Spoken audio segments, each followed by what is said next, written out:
Bonjour à tous, c'est Jérémy. On se retrouve dans cette vidéo pour aborder le sujet de la méditation. Alors c'est un phénomène de mode aujourd'hui. On parle, comme je l'ai déjà dit, de méditation pleine conscience. Mais qu'est-ce que la méditation si ce n'est la pleine conscience? Et on va voir ce que sont les aspects techniques et la réalité de l'acte méditatif. Alors souvent on voit dans les films ou dans les livres différentes postures et on nous dit que la méditation c'est s'asseoir en silence ou avec un certain son, une vibration que l'on va émettre comme le Om. Mais la méditation est principalement un acte. Et même si on fait silence extérieurement, eh bien, vous le savez si vous avez déjà essayé, ce n'est pas facile de faire taire les voix dans sa tête. Alors on peut s'apercevoir qu'il y a beaucoup de monde à l'intérieur, et dans certaines traditions, on parle du singe, ou de la vache, ou encore de l'éléphant qui s'agite à l'intérieur de nous, et qui fait nous empêcher de reposer en notre propre nature. Alors, la méditation, c'est vrai que souvent on en parle en tant qu'assise, par exemple dans le zen, dans le bouddhisme zen, ou bien en Inde par exemple, et bien, quand on évoque la méditation, c'est s'asseoir. Alors souvent de manière suffisamment confortable pour pouvoir se détendre bien sûr, mais également dans une attitude rigoureuse par rapport à l'axe, et qui permet de faire circuler les énergies.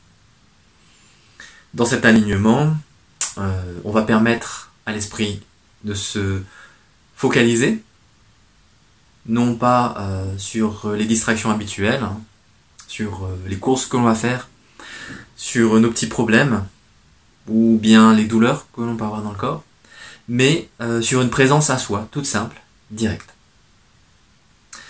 Alors du coup, on peut parler de beaucoup de techniques, de beaucoup de postures. Il y a la position du lotus, du demi-lotus, en sesa, c'est-à-dire à genoux. On peut bien sûr pratiquer allongé, debout, sur une chaise, mais également avec les mains. Mais ce que j'allais dire, c'est que la posture est importante au départ, et il y a différentes méditations parce qu'elles n'ont pas toutes, entre guillemets, le même but, mais le plus important, c'est l'attitude intérieure. Alors, comme je disais tout à l'heure, le principe, c'est d'être aussi calme à l'intérieur qu'à l'extérieur. Alors, pourquoi on discipline le corps? C'est parce que, en fait, mental et corps ne font qu'un, en vérité. Et donc, si on calme le corps, en général, on calme le mental. Mais c'est pas tout le temps vrai. Parce que certaines personnes, peut-être vous en faites partie, n'arrivent pas à se poser sans que ça s'agite, et du coup, en fait, finalement, la méditation, elles disent « ce n'est pas pour moi ». Ça ne veut pas dire que la méditation n'est pas faite pour elles, et qu'elles ne peuvent pas méditer, mais ça veut dire que la manière de méditer ne leur convient pas. En tout cas, en s'asseyant et en entrant en silence directement. Alors du coup, j'ai pas encore répondu à la question de ce qu'est la méditation, j'ai plutôt dit ce qu'elle n'est pas. Eh bien, la méditation, c'est simplement être. C'est une forme de yoga, puisque yoga ça veut dire union, et dans cette union, eh bien, on va aligner notre esprit, notre corps et toutes les énergies. Donc ça veut dire qu'on peut aussi bien être actif extérieurement, dans la vie courante, ou bien passif en méditation sur un coussin ou allongé dans son lit. Donc pour méditer, il n'y a pas vraiment besoin de matériel, même si c'est mieux quand même d'être au départ en tout cas, dans un environnement relativement calme, ne pas avoir trop de distractions, trop de choses en tête, trop de choses à faire, pour pouvoir se concentrer sur le présent. Donc la méditation va nous ramener à ce qu'il y a ici, maintenant, et nous montrer à quel point en général on est dispersé. Et tout doucement, par la pratique et la persévérance, nous aider à être simplement conscients de ce qu'il y a maintenant. De laisser tomber ce qu'il y a dans le passé, c'est-à-dire toutes les choses qui nous ont gênés dans la journée, dans la semaine ou dans le mois, ou des choses qui nous tracassent au présent, et les projets à venir. Tout ça disparaît. Ce qui ne veut pas dire qu'il n'y a plus de pensée. Souvent on confond méditation et absence de pensée. Il peut à un moment donné avoir une interruption des processus mentaux, mais pas forcément. Les pensées ne sont pas forcément gênantes. Les pensées sont gênantes lorsqu'on s'y attache et qu'on s'identifie à elles. Souvent on part de l'image du nuage qui passe. Le nuage on le suit juste des yeux, mais on ne s'accroche pas au nuage. D'ailleurs on ne peut pas. Eh bien, souvent dans la méditation on dit voilà, les pensées sont comme des nuages. C'est vrai qu'en pratique c'est pas forcément évident d'être tranquille, en tout cas à chaque méditation, mais en fait chaque expérience est bonne à prendre, puisque la méditation c'est être. Et donc dans chaque instant, pardon, même dans les moments où on est perturbé, eh bien on peut méditer, c'est-à-dire apprécier ce qui est maintenant. Donc tout simplement, je vous propose de faire un petit essai. Prenez un support confortable, essayez de vous isoler un petit peu du bruit ambiant. Prenez le temps de faire ceci, mais ne vous fixez pas forcément un objectif. Faut pas viser la durée, par exemple 5 minutes, 10 minutes, une demi-heure, une heure. Peut-être que certains d'entre vous peuvent y arriver, mais personnellement je trouve que c'est difficile de se fixer une durée trop longue. Je pense qu'on peut commencer par 5 minutes et puis augmenter progressivement. Peut-être en s'aidant d'un réveil, ça c'est, je pense, une bonne chose. Voilà, donc maintenant que vous êtes confortablement installé, vous pouvez, alors, choisissez la position qui vous convient le mieux, ça dépend de votre souplesse, et puis si jamais vous avez des douleurs, ce n'est pas la peine d'insister et de faire son guerrier et de détruire ses genoux, c'est très précieux. Donc choisissez une posture, donc soit un lotus si vous y arrivez, mais c'est difficile pour la plupart d'entre nous. En demi-lotus, c'est un peu plus facile. À genoux, c'est bien aussi. Sur une chaise, ou debout, ou allongé. Voilà. Je vous propose de mettre les mains, non pas comme on voit souvent dans les films, comme ceci, c'est une imitation finalement qui est avancée, mais plutôt les mains comme ceci, en repos, avec les doigts croisés.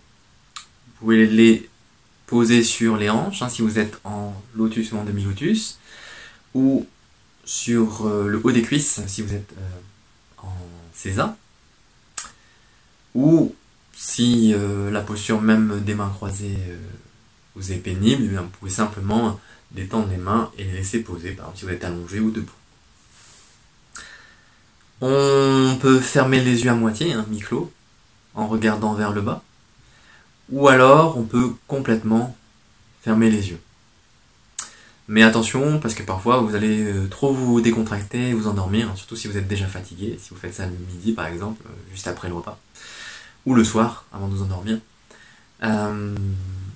Mais parfois certains, en gardant les yeux ouverts aussi, ont trop d'agitation. Alors c'est à vous de voir. Donc vous posez les mains, vous essayez de vous aligner verticalement en rentrant légèrement le menton et en étirant au niveau du sommet du crâne. Vous étirez la colonne, vous regardez à peu près à 50 cm voire 1 mètre devant vous. Si vous avez les yeux fermés, eh bien vous décontractez complètement vos yeux.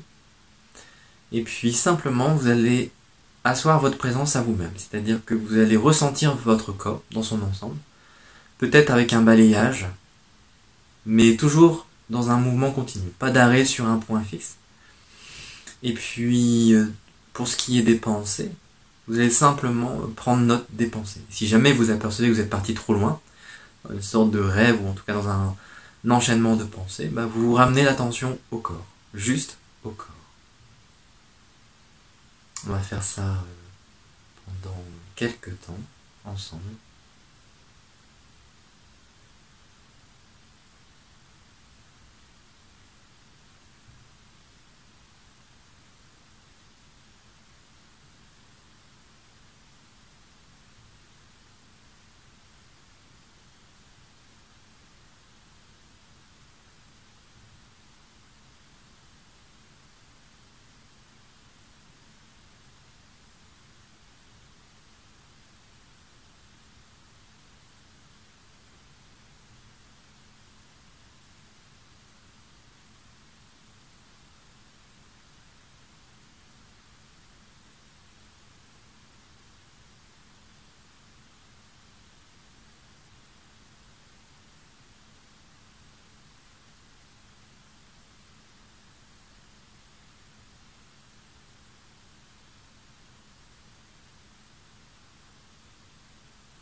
voilà.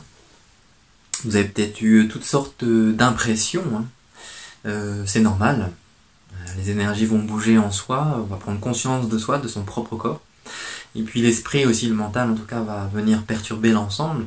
Donc il y a des moments où ça va être facile, des moments où ça va être plus difficile. Mais en fait, chaque expérience compte et est vraiment importante en elle-même. Le plus important, c'est de pratiquer régulièrement, en essayant de faire pas forcément longtemps, mais quotidiennement. 5 minutes, comme je disais. Au départ, on entre peut-être difficilement dans la pratique, ou en tout cas à certaines périodes, parce qu'on est plus agité.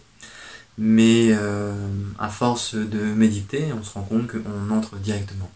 Et même à un moment donné, la pratique est tout le temps, quasiment tout le temps. On ne sort plus de l'état méditatif, mais ça ne veut pas dire un état végétatif, hein. On n'est pas passif. En assise, bien sûr, on est immobile extérieurement, même si on peut avoir bien sûr des mouvements, hein. Et puis si jamais les jambes fourmillent ou qu'on a des douleurs, on peut se lever, marcher un petit peu et reprendre la méditation. Mais par contre, la méditation peut aussi se faire dans la vie active. C'est-à-dire par exemple, peut-être vous avez une activité dans laquelle vous êtes très concentré, et même à un moment donné, vous avez l'impression que votre personne, votre sensation d'être vous-même disparaît, et vous êtes totalement dans ce que vous faites. Eh bien, ceci est déjà une pratique de la méditation. Puisque je le rappelle, la méditation, c'est simplement être. Quoi qu'on fasse. Voilà, j'espère que ce petit éclairage sur la méditation vous aura aidé. Je vous souhaite une bonne pratique et je vous dis à très bientôt.